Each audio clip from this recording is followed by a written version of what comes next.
नमस्कार साथियों, स्वागत है आपका आरएचसी साइंस ट्यूशन क्लासेस के इस ऑनलाइन प्लेटफॉर्म पर। जैसा कि आप सभी को पता है, अपने साइंस के अंदर 4 चैप्टर कंप्लीट हो चुके हैं और आज अपन पढ़ेंगे नया चैप्टर जिसका नाम है जीव जनन कैसे करते हैं। तो आइए अपन शुरुआत करते हैं नए चैप्टर की कि जनन क्या होता है। जनन होता है बेटा अपने समान कोई जीव जो नया जीव उत्पन्न करता है उसको बोलते हैं अपन जनन। यानी जनन किसी जीव के द्वारा नई अपने समान नया जीव उत्पन्न करना क्या कहलाता है, जनन कहलाता है। ठीक है, अब ये जनन यानी जनन को करना क्यों आवश्यक है।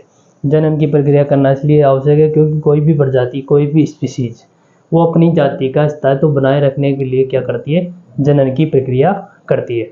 तो सबसे पहले अपन आज इस क्लास के अंदर अपन कौन कौन से टॉपिक पढ़ने वाले हैं, तो आइए देखो अपन आज ये टॉपिक पढ़ने वाले हैं। सबसे पहला अपन पढ़ेंगे परिचय। परिचय के अंदर अपन पढ़ेंगे जनन, दूसरा पढ़ेंगे जनन के प्रकार। यानी जनन 2 प्रकार के होता है, एक तो होता है अलैंगिक जनन और एक होता है लैंगिक जनन। ठीक है, इसके बाद में अपन पढ़ेंगे जनन का महत्व, यानी जनन क्यों आवश्यक है, इसका क्या महत्व है अपनी लाइफ के अंदर। ठीक है, इसके बाद में दूसरी चीज पढ़ेंगे अपन अलैंगिक जनन की विधियाँ। यानी अलैंगिक जनन किसे कहते हैं अपन, अलैंगिक जनन उसे कहेंगे जिसके अंदर एकल जीव अपने समान क्या करेगा, संतति उत्पन्न करेगा, उसे अपन क्या बोलेंगे, अलैंगिक जनन बोलेंगे। इसके अंदर अपन पढ़ने वाले विखंडन। विखंडन के भी 2 टाइप पढ़ेंगे, द्विखंडन और बहुखंडन। इसके बाद में अपन पढ़ेंगे खंडन। इसके बाद में पढ़ेंगे अपन पुनरुद्भवन या पुनर्जनन। इसके बाद में पढ़ेंगे अपन मुकुलन और इसके बाद में पढ़ेंगे कायिक जनन, इसको कायिक प्रवर्धन भी बोल देते हैं अपन।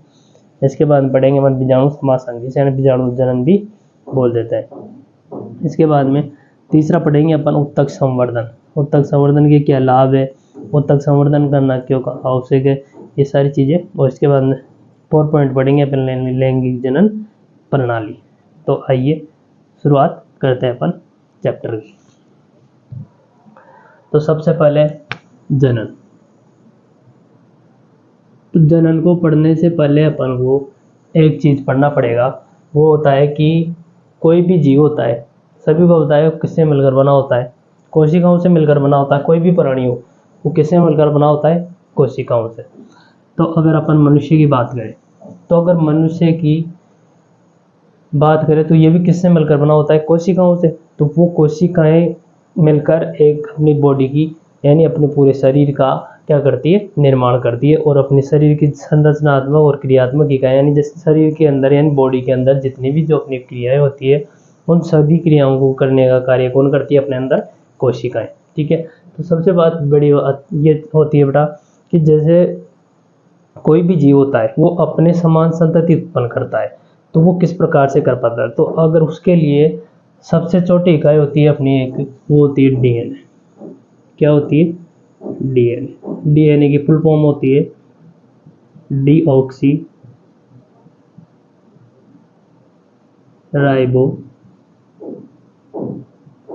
न्यूक्लिक अम्ल। ये होता है, ये क्या होता है, ये डीएनए जब कोई भी नए जीव का निर्माण होता है तो ये माता पिता से अपनी संतति के अंदर आनुवंशिक जो गुण होते हैं उनको लेकर जाता है। जैसे किसी के माता पिता की अगर हाइट छोटी है तो उनका बच्चा है तो वो भी क्या होगा, लगभग उनके समान ही उनकी उसकी भी हाइट क्या रहेगी, छोटी होगी। यह कुछ विभिन्नताएं हो सकती है, क्योंकि विभिन्नता आती है क्यों, क्योंकि डीएनए की जो संरचना होती है वो इस प्रकार से होती है। और डीएनए में क्या होता है, डीएनए अपनी प्रतिकृति यानी जो फोटोकॉपी बनाता है।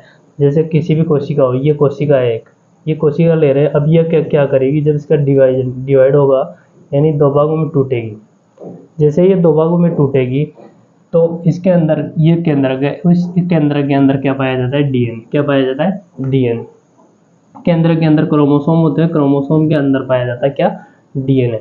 अब इस डीएनए को जैसे ही कोशिका डिवाइड होगी तो एक जो चेन है इसकी इस तरफ चल जाएगी और एक चेन इस तरफ चली जाएगी। ठीक है, अब जाने के बाद ये जो एक चेन है ये वापस क्या करेगी, दूसरी चेन का निर्माण करके एक नई प्रतिकृति यानी नई फोटोकॉपी तैयार कर लेगी डीएनए की। तो इसमें ये डिवाइड होने के बाद एक अधिक जो आनुवंशिक लक्षण है वो इसके अंदर गए और आधे आनुवंशिक लक्षण किसके अंदर गए, इसके अंदर। तो अब जो ये संतति उत्पन्न हुई है इस कोशिका से, ये जो नई संतति उत्पन्न हुई है वो संतति क्या कराती है बेटा, अब ये आनुवंशिक गुण ये बताते हैं कि जो ये आनुवंशिक गुण है ये किनसे मिलते हुए, इसके जनक यानी मातृ जीव से, जो जिसने इनको जन्म दिया है उससे मिलते हुए है या नहीं। तो ये इस प्रकार से जानकारी देते। तो सबसे पहले यानी जन्म में जो इम्पोर्टेंट जो भागीदारी निभाएगा वो कौन निभाएगा बेटा, डीएनए।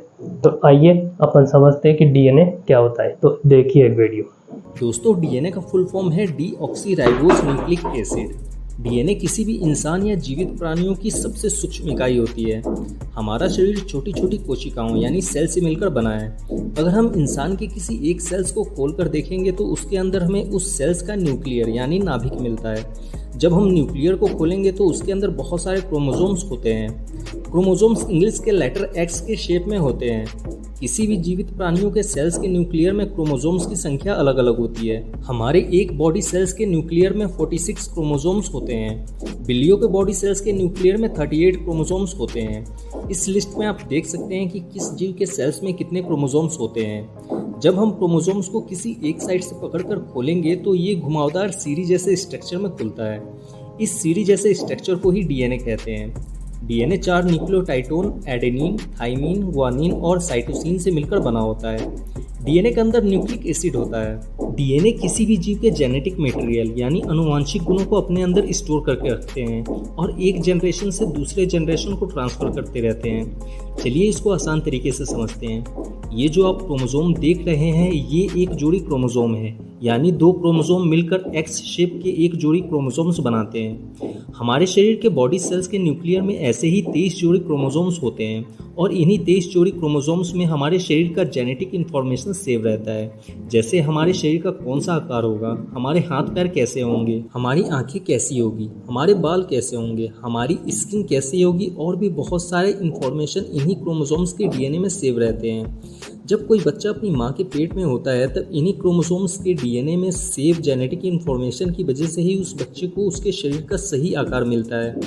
हर क्रोमोसोम्स में हमारे शरीर का अलग अलग इन्फॉर्मेशन सेव रहता है। जैसे इन 23 जोड़ी क्रोमोसोम्स में से किसी के पास हाथ का इन्फॉर्मेशन सेव रहता है, जैसे हाथ को कौन सा आकार देना है। किसी के पास पैर का इन्फॉर्मेशन सेव रहता है तो वहीं किसी क्रोमोसोम्स के पास आंखों का इन्फॉर्मेशन सेव रहता है। इस तरह से हर क्रोमोसोम्स के पास शरीर का कोई ना कोई इन्फॉर्मेशन सेव रहता है। यही कारण है कि माँ बाप का शरीर जैसा होता है वही उनके बच्चों को भी मिलता है। जैसे अगर किसी इंसान की हाइट छोटी है या फिर उसकी आंखें नीली है या उसे कोई बीमारी है तो बहुत ज़्यादा चांस है कि ये सभी गुण या बीमारी उसके बच्चों को भी मिलेगा। इसे ही जेनेटिक प्रॉब्लम या जेनेटिक डिसऑर्डर कहते हैं।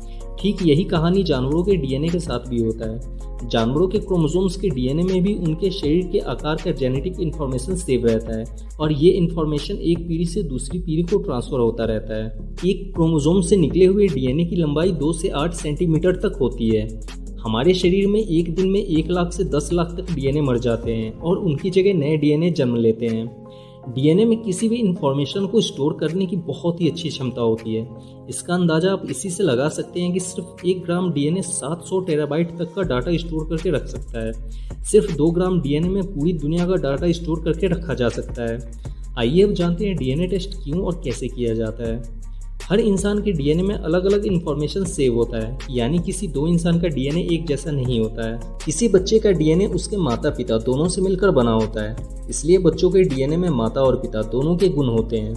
बच्चों का डीएनए टेस्ट उनके असली माता पिता के बारे में जानने के लिए किया जाता है, इसलिए डीएनए टेस्ट के द्वारा संबंधों का पता लगाया जाता है। कभी कभी आपराधिक मामलों में भी डीएनए टेस्ट किया जाता है ताकि असली इंसान को पहचाना जा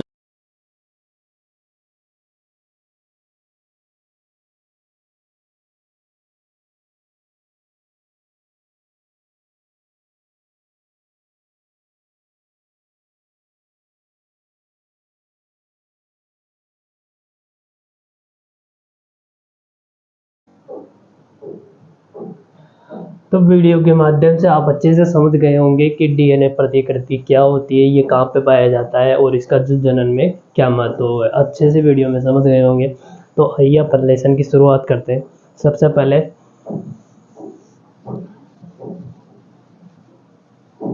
एक नंबर पे हेडिंग डालनी है सभी को लाल पेन से, परिचय।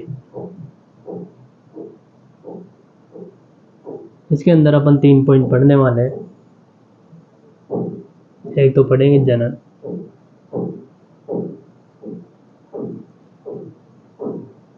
एक पढ़ेंगे जनन के प्रकार,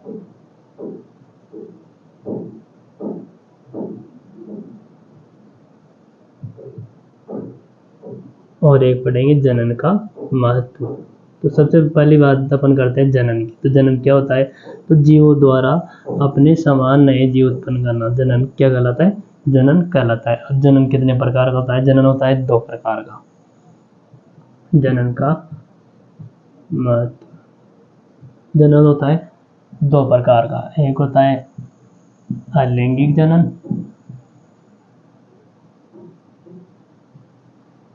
और एक होता है लैंगिक जनन। ये अब लैंगिक और अलैंगिक जनन क्या होता है? तो अलैंगिक जनन के अंदर कोई भी एक जीव, जैसे मैं ले रहा हूँ ये कोई एक जीव है, तो ये एक जीव ही क्या करेगा? किसी नए जीव का क्या करेगा? निर्माण करेगा। ठीक है, तो उसे बोलते हैं अपन अलैंगिक जनन। ठीक है, अब बात आती है लैंगिक जनन की। तो लैंगिक जनन में 2 जीव मिलकर क्या करेंगे? एक नए जीव का क्या करेंगे? निर्माण करेंगे, तो उसे बोलते हैं अपन लैंगिक जनन। अब लैंगिक जनन में क्या होता है? लैंगिक जनन में लैंगिक कोशिकाएं पाई जाती है, यानी युग्मक पाए जाते हैं। इसके अंदर क्या पाए जाते हैं? युग्मक, जिसमें लैंगिक जनन में अधिकतर उच्च कोटि के जीवों के अंदर पाया जाता है, जबकि अलैंगिक जनन अपन निम्न कोटि के जीवों में पढ़ेंगे। जैसे एक कोशिकीय जीव अपन ने पढ़ा था, अमीबा, पैरामीशियम, तो इनके अंदर क्या पाया जाता है? इस प्रकार का अलैंगिक जनन पाया जाता है। ठीक है, तो लैंगिक जनन आगे समझ में। इसके अंदर युग्मक और मादा युग्मक क्या लेंगे? भाग लेंगे और एक नए जीव का निर्माण करेंगे। तो कहने की सिंपल सी बात यह है, अलैंगिक जनन के अंदर एकल जीव बनकर नए जीव का निर्माण करेगा। ठीक है, और लैंगिक जनन के अंदर 2 जीव, नर और मादा, मिलकर किसका निर्माण करेंगे?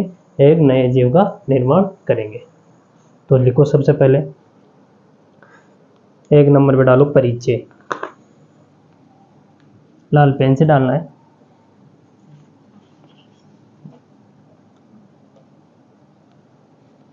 अब ये पॉइंट डालो ग्रीन पेन से, जनन।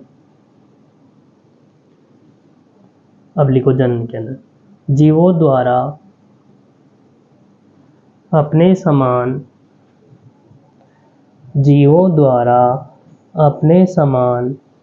नए जीव उत्पन्न करना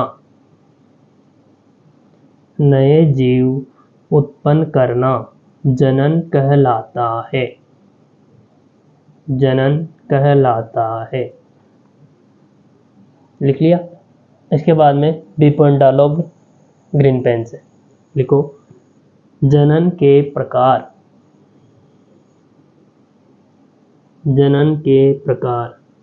इसमें लिखो जनन 2 प्रकार का होता है। जनन 2 प्रकार का होता है। ब्लैक पेन से डालो अलैंगिक जनन,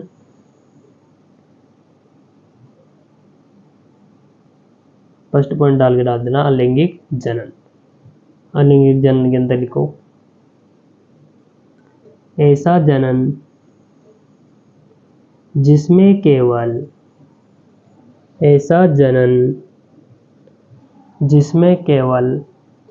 एक ही जीव,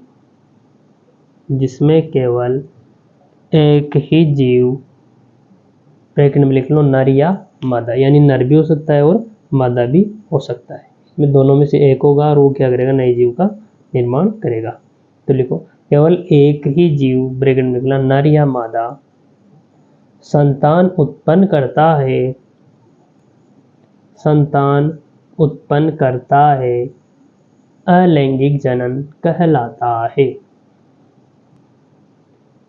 अलैंगिक जनन कहलाता है। इसके बाद में सेकंड पॉइंट लिखो और लिखो लैंगिक जनन। लैंगिक जनन। इसमें लिखो ऐसा जनन जिसमें नर व मादा युग्मक भाग लेते हैं। ऐसा जनन जिसमें नर व मादा युग्मक भाग लेते हैं लैंगिक जनन कहलाता है। लैंगिक जनन कहलाता है।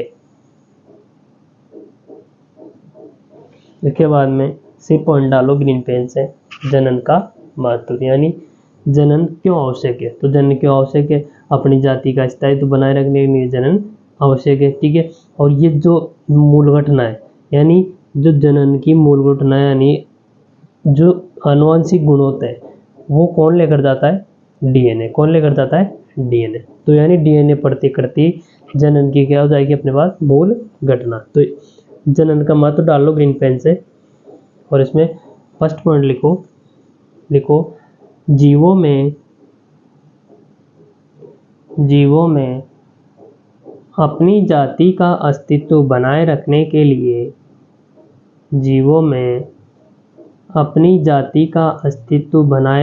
के लिए जनन आवश्यक है। जनन आवश्यक है। जनन आवश्यक है। इसके बाद में सेकंड पॉइंट लिखो जनन की मूल घटना डीएनए प्रतिकृति बनाता है। डीएनए प्रतिकृति बनाता है। इसके बाद में अपन बुक के क्वेश्चन कर लेते हैं। तो डालो बुक क्वेश्चन ब्रैकेट में लिख लो पेज नंबर 142। ये पुरानी बुक के पेज नंबर है 142। जिनके पास नई बुक है वो उनके हिसाब से लगा लेना। तो इसके अंदर अपने पास 2 क्वेश्चन दिए गए हैं। तो सबसे पहले अपन क्वेश्चन नंबर फर्स्ट का आंसर करते हैं। क्वेश्चन नंबर फर्स्ट दे रखा है अपने पास, डीएनए प्रतिकृति का प्रजनन में क्या महत्व है। यानी जो अपन ने अभी वीडियो के माध्यम से समझा था डीएनए प्रतिकृति, उसका प्रजनन में क्या महत्व है, ये पूछ रहा है। तो इसका आंसर लिखो डीएनए प्रतिकृति का जनन में निम्न महत्व है। जनन में निम्न महत्व है। फर्स्ट पॉइंट लिखो डीएनए प्रतिकृति द्वारा आनुवंशिक गुण जनक से संतति में जाते हैं। आनुवंशिक गुण जनक से संतति में जाते हैं। इसके बाद में सेकंड पॉइंट लिखो इसमें डीएनए प्रतिकृति से विभिन्नताएं आती है। डीएनए प्रतिकृति से विभिन्नताएं आती है जो जैव विकास का आधार है। जो जैव विकास का आधार है। तो डीएनए जो प्रतिकृति यानी डीएनए जो फोटोकॉपी तैयार करता है, उससे क्या होती है, जो संतति पैदा होती है उसमें क्या आती है, विभिन्नताएं आती है कुछ ना कुछ। तो ये जैव विकास का आधार, यानी इससे धीरे धीरे नए नए चेंजेस आते रहते हैं। इसके बाद में अपने पास क्वेश्चन नंबर 2 है, जीवों में विभिन्नता स्पीसीज के लिए तो लाभदायक है। यानी जो जीवों में विभिन्नता आती है वो स्पीसीज यानी प्रजातियों के लिए तो क्या है, लाभदायक है, परंतु व्यष्टि के लिए आवश्यक नहीं है। क्यों? व्यष्टि का मतलब होता है एकल जीव मतलब जो एक कोशिकीय जीव है जिनमें एक तरह से अलैंगिक जनन पाया जाता है, उनमें विभिन्नताएं आवश्यक नहीं है। क्यों? क्योंकि अपन को पता है जो अलैंगिक जनन करते हैं वो आनुवंशिक रूप से और शारीरिक रूप से क्या होता है, जनक के समान होता है, यानी उसमें कोई चेंजेस नहीं होता है। ठीक है, जबकि लैंगिक जनन करने वाले में क्या है, होती विभिन्नताएं आती है। ठीक है, तो ये जाति के लिए तो क्या है, एक तरह से इम्पोर्टेंट है यानी लाभदायक है, जबकि व्यष्टि के लिए लाभदायक नहीं है। लिखो इसका आंसर। जनक से जीवों में विभिन्नता आती है। जनक से जीवों में, जनक मत लिखना बेटा, जनन लिखना। जनन से जीवों में विभिन्नता आती है, जो विभिन्न जातियों के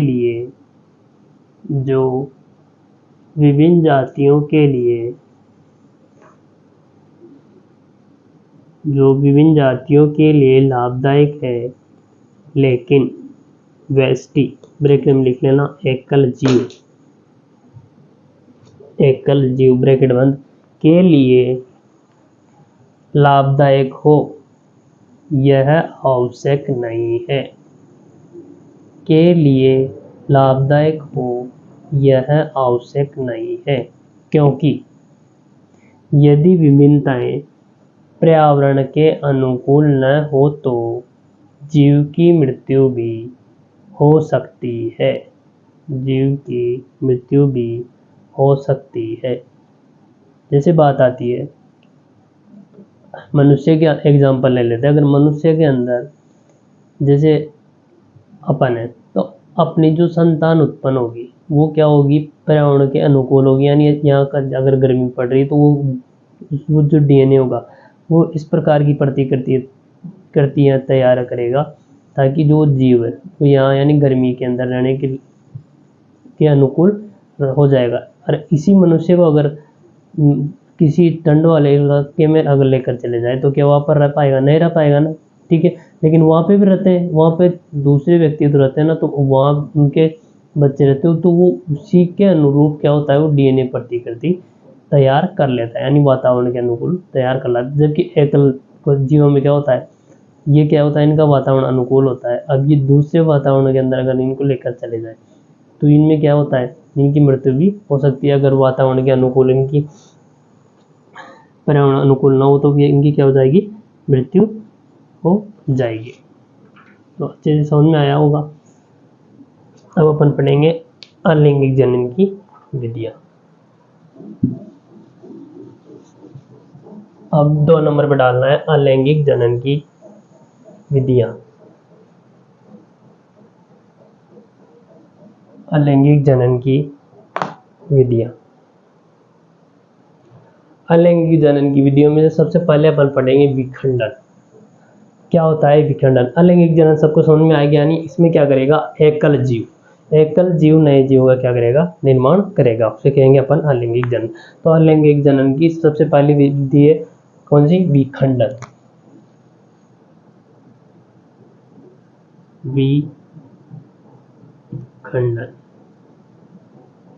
विखंडन में क्या होगा, इसमें जीव का शरीर 2 भागों में, जैसे कोई भी जीव ले लिया मैंने, अब ये जीव क्या करेगा, 2 भागों में टूट जाएगा, या तो क्या हो जाएगा, 2 भागों में टूट जाएगा। ठीक है, तो और या फिर अगर 2 भागों में नहीं टूटे, जैसे यही जीव है, या तो 2 भागों में टूटेगा, और 2 भागों में नहीं टूटेगा तो 2 या 2 से क्या अधिक भागों में टूटेगा, 2 भी टूट सकता है, 3 भी टूट सकता है, और 4 में भी टूट सकता है। तो इस वजह से विखंडन का मतलब होता है इसमें एक जीव विभाजित होकर क्या करता है, नए जीवों का निर्माण करता है। ये एक जीव है, ये विभाजित यानी टूट करके नए जीवों का क्या करेगा, निर्माण करेगा, तो उसे अपन बोलते हैं विखंडन। अब इसको 2 भागों में बांटा गया है। अगर जीव 2 संतति जीवों का अगर निर्माण कर रहा है तो उसे बोलते हैं द्विविखंडन। और अगर 2 से अधिक का निर्माण कर रहा है तो उसे बोलते हैं बहुविखंडन। तो इसको 2 भागों में बांटा गया है, 2 भागों में पढ़ेंगे अपन इसको। एक तो पढ़ेंगे द्विखंडन और एक पढ़ेंगे बहुविखंडन। ठीक है, द्विखंडन में क्या होगा, इसमें अकेला जीव टूट करके कितने भागों में परिवर्तित हो जाएगा, 2 भागों में विभाजित हो जाएगा तो उसे अपन क्या बोलेंगे, द्विखंडन। तो इसके एग्जाम्पल आएंगे अपने पास अमीबा, लेशमानिया। ये क्या है, अमीबा का है, अमीबा एक कोशिकीय जीव है। लेशमानिया क्या है, ये भी एक जीव है, ठीक है, यानी निम्न कोटि के जीव है। ये क्या करेंगे, इनमें क्या होता है, द्विखंडन विधि के द्वारा नए जीवों का क्या होता है, निर्माण होता है। तो अमीबा, जैसे अब तुम सपोज करके बताओ मेरे को, जैसे ये अमीबा है, ठीक है, अब ये अमीबा दो भागों में टूट गए और दो जीवों का क्या कर ली, दो अमीबा का निर्माण कर ली, तो इसकी मृत्यु हुई क्या, नहीं हुई। कोस क्यों, क्योंकि ये टूटकर कितने भागों में डिवाइड हो गया, दो भागों में। अब फिर जैसे ये ले लेते हैं अपन, अब यही वापस क्या करेगी, ये भी वही दो भागों में टूटकर फिर से दो बना लेगी और ये भी क्या कर लेगी, दो बना लेगी। तो अपन ये डायग्राम के माध्यम से देख रहे हैं कि अमीबा, तो अमीबा की कभी मृत्यु नहीं होगी, क्या होगा ये, इसलिए अमीबा को अपन क्या बोलते हैं, अजर अमर, यानी अमीबा को अपन क्या मानते हैं, अमर मानते हैं। अपन को पता है कोई भी जीव होता है उसकी अगर जन्म हुआ है तो मृत्यु होती है, लेकिन एक साइंस के अंदर अमीबा को एक ऐसा जीव माना गया है जिसकी क्या नहीं होती, मृत्यु नहीं होती है। अब बात आती है बहुविखंडन की।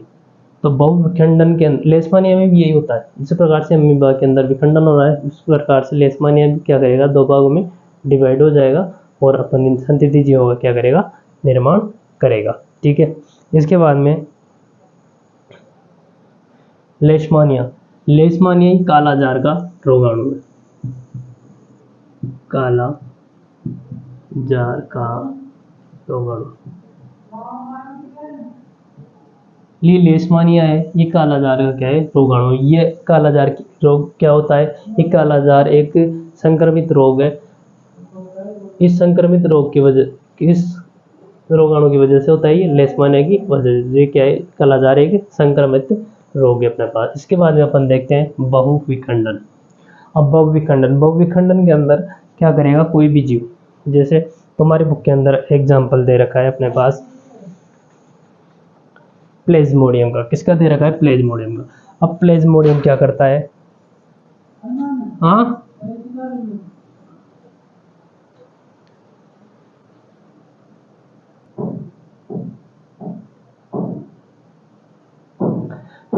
ठीक है। बहुविखंडन, बहुविखंडन के अंदर क्या होता है, प्लेज्मोडियम। प्लेज्मोडियम 8th क्लास में तुमने पढ़ा होगा कि क्या होता है प्लेज्मोडियम। प्लेज्मोडियम मलेरिया का परजीवी, यानी ये मलेरिया रोग उत्पन्न करता है, ठीक है। और वहाँ पे पढ़ा होगा मादा एनाफिलीज मच्छर। तो मादा एनाफिलीज जो प्लेज्मोडियम है उसका क्या होता है, वाहक होता है, यानी इसको संक्रमित व्यक्ति से स्वस्थ व्यक्ति के अंदर लेके जाता है और फिर वहाँ पर जो ये हमने पास प्लेज्मोडियम, जो प्लेज्मोडियम है वो क्या करता है, अपन को संक्रमित करता रहता है। यानी ये इस प्रकार की इसकी संरचना होती है, तो इस प्रकार से इसका एक केंद्रक होता है और ये कोशिका झिल्ली होता है, ठीक है। अब ये क्या करता है प्लेज्मोडियम, धीरे धीरे इसका जो कोशिका द्रव्य है वो धीरे धीरे इस प्रकार की रिक्तिकाएं बनाकर अलग अलग भागों में क्या हो जाता है, डिवाइड हो जाता है। और डिवाइड होने के बाद इनमें किनका, ये जो केंद्रक है वो केंद्रक सभी डिवाइड होकर किस में चला जाता है, इस रिक्तिकाओं में, यानी इन कोशिकाओं में जाकर क्या हो जाता है, बढ़ जाता है। अब जाने के बाद आधा छोटा टुकड़ा इसमें आ गया, कोई इसमें आ गया, कोई इसमें आ गया, और इस प्रकार से सब में जाने के बाद डीएनए की नई प्रतिकृति बन जाती है। और बनने के बाद ये इस प्रकार से अलग अलग नए नए छोटे छोटे किसका निर्माण कर देगा, प्लेज्मोडियम का निर्माण कर लेता है। फिर एक अनुकूल परिस्थिति होने पर ये क्या होती है, जो झिल्ली होती है ये क्या हो जाती है, इस प्रकार से फट जाती है और फटने के बाद ये जो प्लाज्मोडियम बने वो क्या हो जाते हैं, मुक्त हो जाते हैं। तो इस प्रकार से ये क्या हो रहा है, एक जीव से अनेक जीवों का क्या हो रहा है, निर्माण हो रहा है। तो इसीलिए अपन क्या बोलते हैं इसे, बहुविखंडन। अभी टूट ही रहा है तो टूटकर एक जीव से कितने जीवों का निर्माण हो रहा है, अनेक जीवों का निर्माण हो रहा है। तो इसीलिए अपन क्या बोलते हैं, बहुविखंडन। तो अपन ये प्लेज्मोडियम का एग्जाम्पल इसके अंदर करेंगे। तो सबसे पहले मैं तुम्हारे को एक एग्जाम्पल, चलो ठीक है, सबसे पहले लिख लो, लिखो, हेडिंग डालो 2 नंबर पे लाल पेन से, एकल जीवों में प्रजनन की विधि। एकल जीवों में प्रजनन की विधि। ब्रैकेट में लिख लेना अलैंगिक जनन की विधि। इसमें ए पॉइंट डालो विखंडन, ग्रीन पेन से डालना है। लिखो यह प्रक्रिया अनेक एक कोशिकीय जीवों में होती है। अनेक एक कोशिकीय जीवों में होती है। इसमें जीव विखंडित होकर नया जीव बनाता है। विखंडित होकर नया जीव बनाता है। पैराग्राफ चेंज करके लिखो यह प्रक्रिया दो प्रकार की होती है। यह प्रक्रिया दो प्रकार की होती है। फर्स्ट डालो द्विखंडन, इसको द्विविभाजन भी बोलते हैं, तो द्विविभाजन भी लिख लो। लिखो इसमें जीव का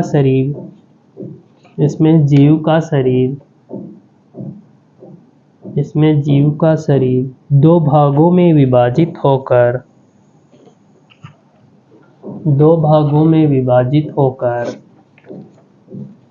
दो नए संतति जीवों का निर्माण की जगह उत्पन्न लिख लो बेटा। दो नए संतति जीवों को उत्पन्न करता है।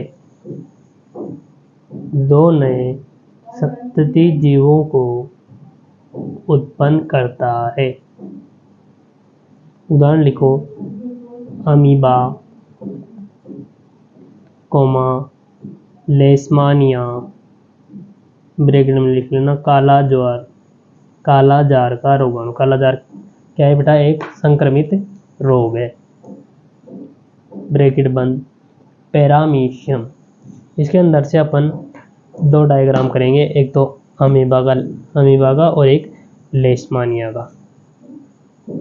तो ये जो स्क्रीन पर तुम्हारे वो डायग्राम दिख रहे हैं, ये डायग्राम तुम अगर इसमें साफ दिख रहे हैं तो इसमें से बना लो, या फिर नोटबुक में से बनाना है तुम्हारे को इसके नीचे, द्विखंडन के नीचे दोनों, अमीबा और लेशमानिया में द्विखंडन का। ठीक है, तो सबसे पहले मैं तुम्हारे को एक वीडियो के माध्यम से दिखा देता हूँ कि अमीबा किस प्रकार से विखंडन होता है। तो आओ और देखो, स्क्रीन पे देखो।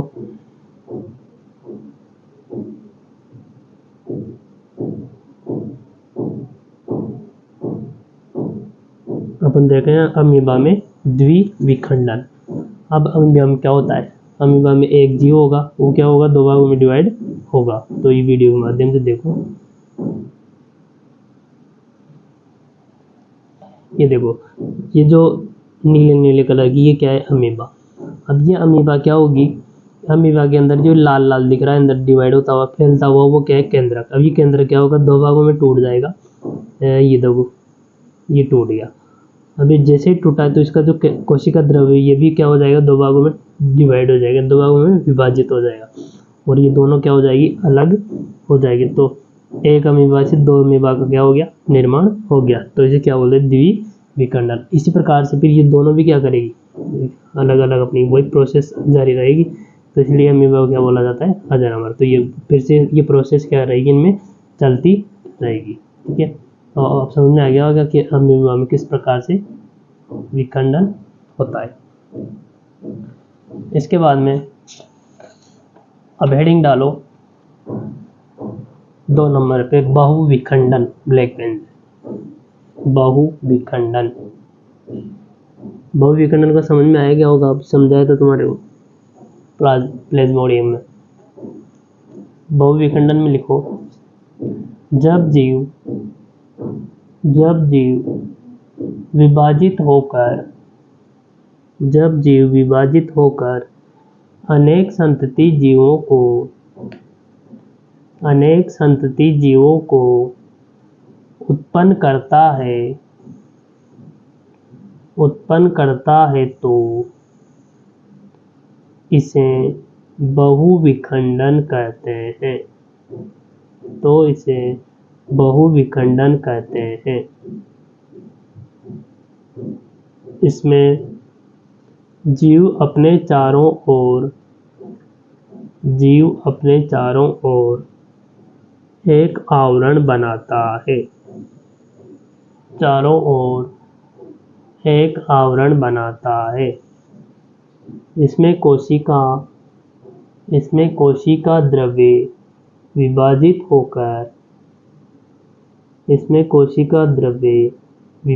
होकर अनेक संतति केंद्रक बनाते हैं, जो संतति कोशिकाओं में रूपांतरित हो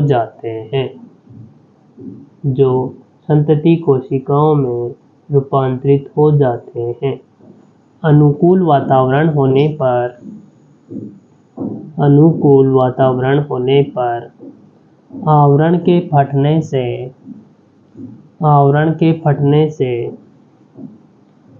संतति कोशिका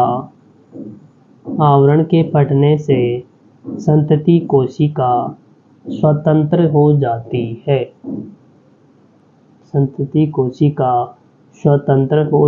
है। उदाहरण लिखो, प्लेज्मोडियम, ब्रैकेट में लिख लेना। मलेरिया परजीवी,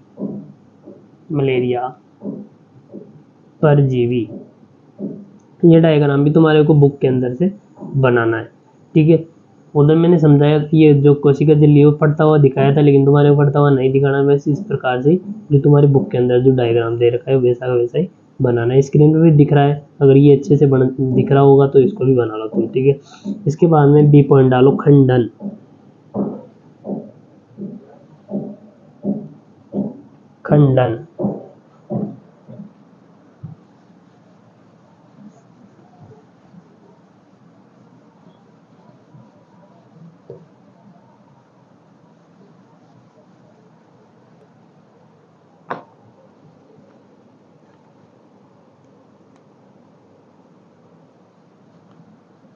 बी पॉइंट डालना है, खंडन।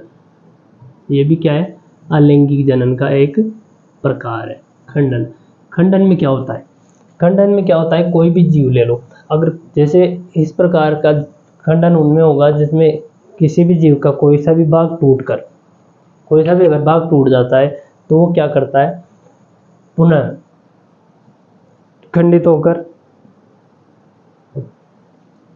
जैसे कोई जीव ले रहा हूं, ये अपने पास कोई सा भी जीव है, अगर ये इस प्रकार का कोई जीव है अपने पास, अब इसका मान लो ये भाग खंडित होकर टूट गया, तो अब ये भाग खंडित होकर क्या हो गया, अलग हो गया।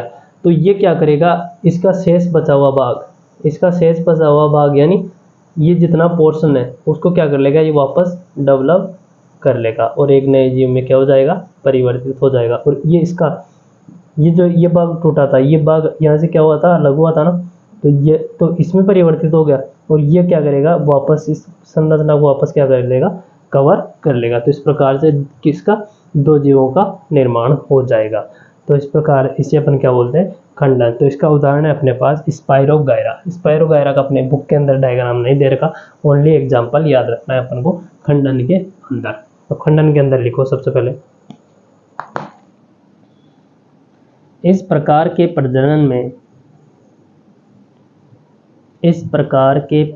में जीव के शरीर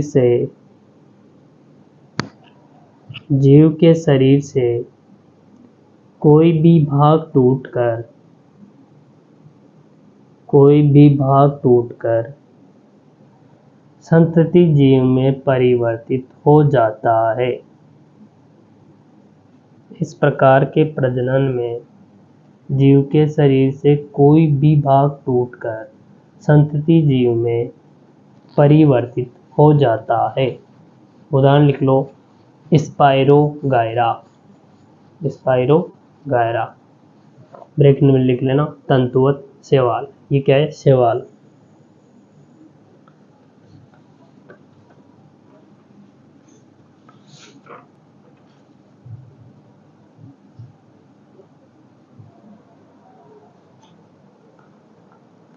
इसके बाद में सी पॉइंट पढ़ेंगे अपन पुनरुद्भवन या पुनर्जनन। पुनरुद्भवन या पुनर्जनन ये क्या होता है?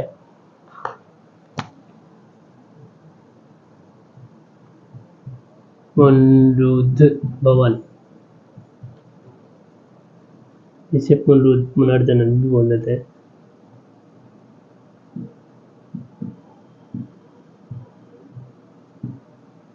पुनर्जनन। अब इसमें क्या होता है? इसमें कोई भी जीव होता है तो उसका अगर कोई भाग टूट जाता है, क्या हो जाता है? टूट जाता है, तो वो जीव क्या करता है? उस कटे हुए भाग को पुनः विकसित करने की क्षमता रखता है। तो इसको अपन बोलते हैं पुनर्भवन या पुनरुद्भवन या पुनर्जनन। ठीक है, जैसे एग्जाम्पल तुम सब जानते होंगे चिपकली। क्या जानते हो कि चिपकली? अब चिपकली में क्या होता है? इस प्रकार से अपने पास क्या होती है?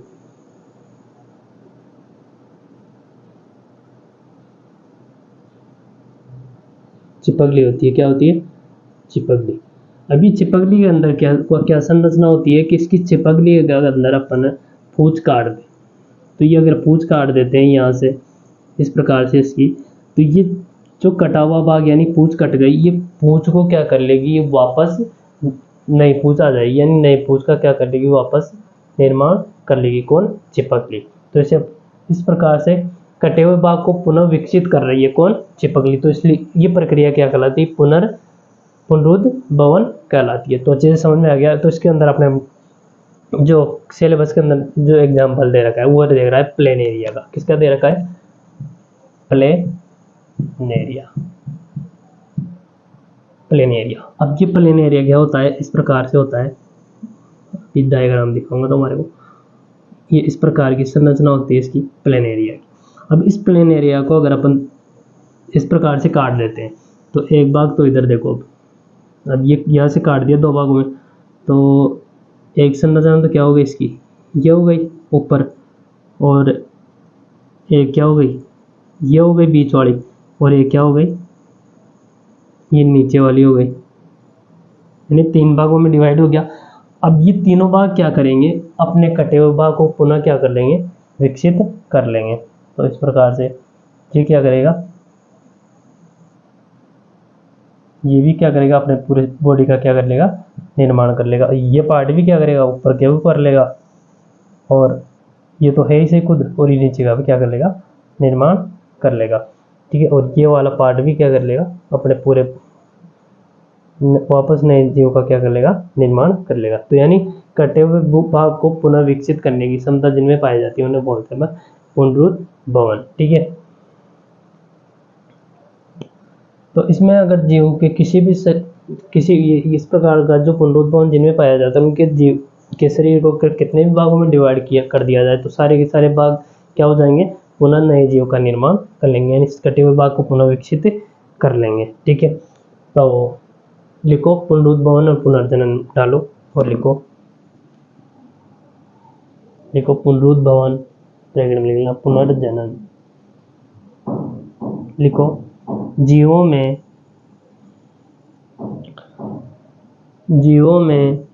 शरीर के कटे भागों को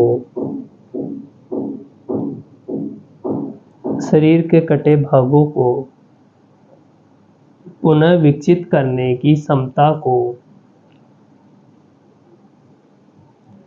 कटे भागों को पुनः विकसित करने की क्षमता को पुनरुद्भवन कहते हैं।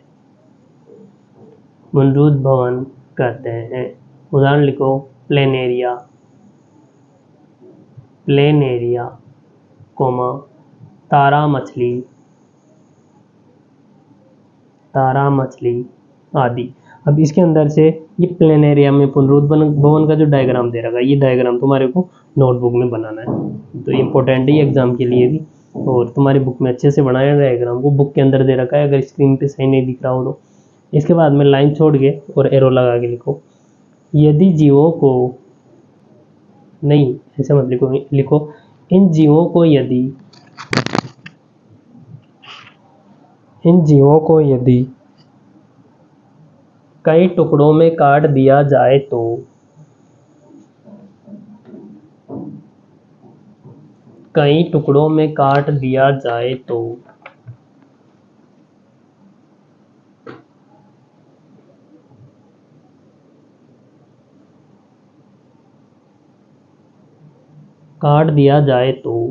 प्रत्येक टुकड़ा नए जीव में विकसित हो जाता है।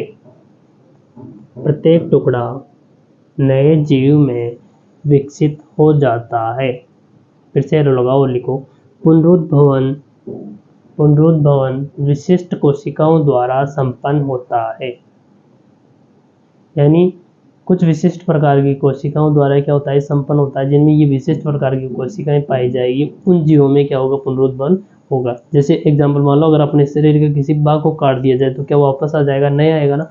तो इसके लिए भी क्या होती है, विशिष्ट प्रकार की कोशिकाएं होती है, उन्हीं में क्या होगा, पुनरुद्भवन होता है। तो लिखो पुनरुद्भवन विशिष्ट कोशिकाओं द्वारा संपन्न होता है। विशिष्ट कोशिकाओं द्वारा संपन्न होता है, जिसे कोशिकाओं का परिवर्धन कहते हैं। कोशिकाओं का परिवर्धन कहते हैं। परंतु यह जनन के समान नहीं है। परंतु यह जनन के समान नहीं है, क्योंकि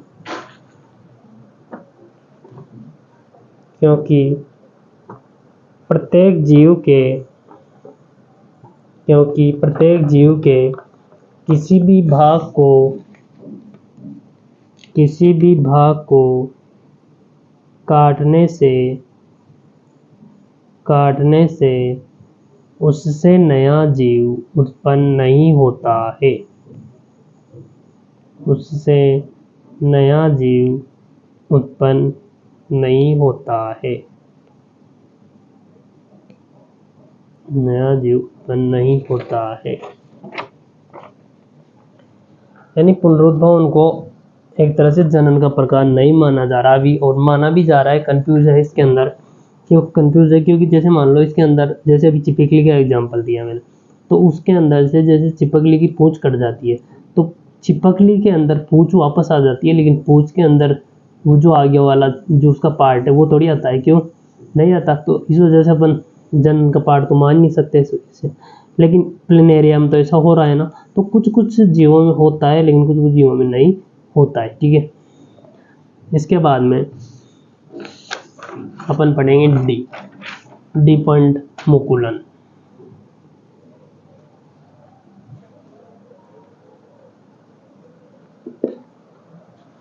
अब अपन पढ़ेंगे मुकुलन।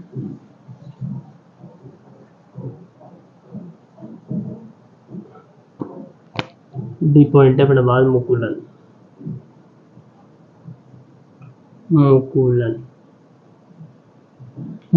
मुकुलन में क्या होता है, इसमें जीव के शरीर से एक कलिका क्या होती है, विकसित होती है, और फिर वो कलिका धीरे धीरे विकसित होकर और उस जीव से क्या हो जाती है, अलग हो जाती है। जैसे अपने पास एग्जांपल दे रखा है हाइड्रा का।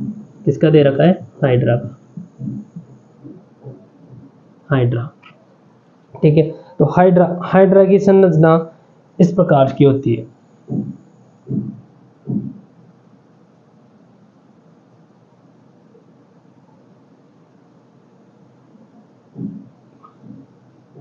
इस प्रकार का क्या पाया जाता है? हाइड्रा पाया जाता है। अब इस हाइड्रा से धीरे धीरे क्या होती है, एक कलिका विकसित होने लगती है। क्या होने लगती है? कलिका विकसित होने लगती है।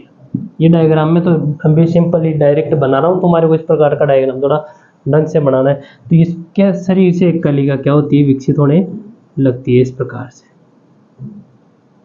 इस प्रकार से कलिका विकसित होने लगती है, जिसे बोलते हैं अपन मुकुल। क्या बोलते हैं? मुकुल। ये मुकुल धीरे धीरे विकसित होकर इस मात्र जीव से क्या हो जाएगी, इस प्रकार से ये जो जीव था वो तो इस प्रकार से रह जाएगा जो भी है, और ये अलग होकर क्या हो जाएगी, इस प्रकार से एक नए जीव में क्या हो जाएगी, परिवर्तित हो जाएगी। ये इस प्रकार से क्या हो जाएगी, यहाँ से अलग हो जाएगी। तो इस प्रकार के जो संरचना पाई जाती है उनको बोलते हैं अपन मुकुलन, यानी इनके शरीर से एक कलिका विकसित होती है, निकलती है, और निकलकर विकसित होकर वो मात्र जीव से क्या हो जाती है, अलग हो जाती है। तो इसे अपन बोलते हैं मुकुलन। ठीक है, तो लिखो मुकुलन में सबसे पहले लिखो, इस विधि में जीव इस विधि में जीव के शरीर से एक छोटी कलिका निकलती है, एक छोटी कलिका निकलती है जिसे मुकुल कहते हैं, जिसे मुकुल कहते हैं। यह मुकुल मात्र जीव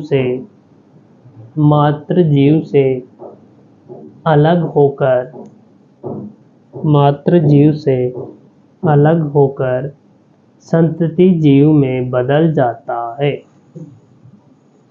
संतति जीव में बदल जाता है। इस प्रकार की प्रक्रिया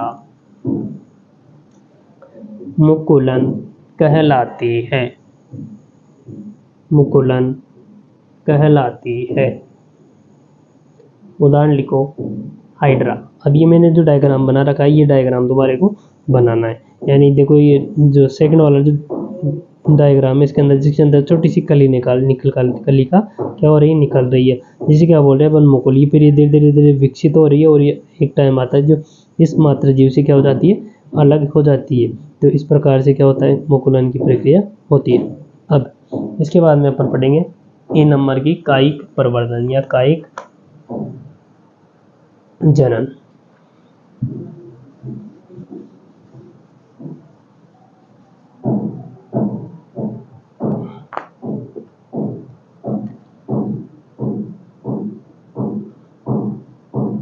कायिक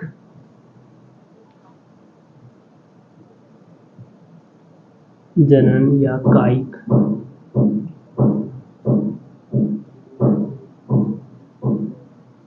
प्रवर्धन। तो ये कायिक जनन या कायिक प्रवर्धन क्या होता है? तो इसमें क्या होता है, पौधे का कोई भी कायिक भाग, जैसे वो जड़ भी हो सकती है, तना भी हो सकती है, पत्ती भी हो सकती है, पौधे का कोई भी भाग हो सकता है। तो उसको अगर अपन उससे नए जीव का उत्पन्न हो जाता है तो उसको अपन क्या बोलते हैं, कायिक जनन। जैसे अपन ने गन्ने का देखा होगा एग्जाम्पल, किसका देखा है, गन्ने का। ये अपने पास गन्ना है, क्या है, गन्ना। अब ये एक गन्ने से अपन बहुत सारे गन्ने क्या कर सकते हैं, तैयार किए जा सकते हैं। अब इस गन्ने को अपन क्या करेंगे, अलग करके इस प्रकार से छोटे छोटे भागों में काट के, इस प्रकार से छोटे छोटे भागों में काट कर इसको क्या करते हैं अपन, जमीन के अंदर, मिट्टी के अंदर क्या कर देते हैं, चुबो देते हैं। और चुबोने के बाद ये इससे क्या होती है, धीरे धीरे फूट कर ये किसी नए गन्ने में क्या हो जाती है, परिवर्तित हो जाती है। यानी पौधे के कोई भी कायिक भाग से नए पौधे का जो निर्माण होता है उसे बोलते हैं कायिक जनन या कायिक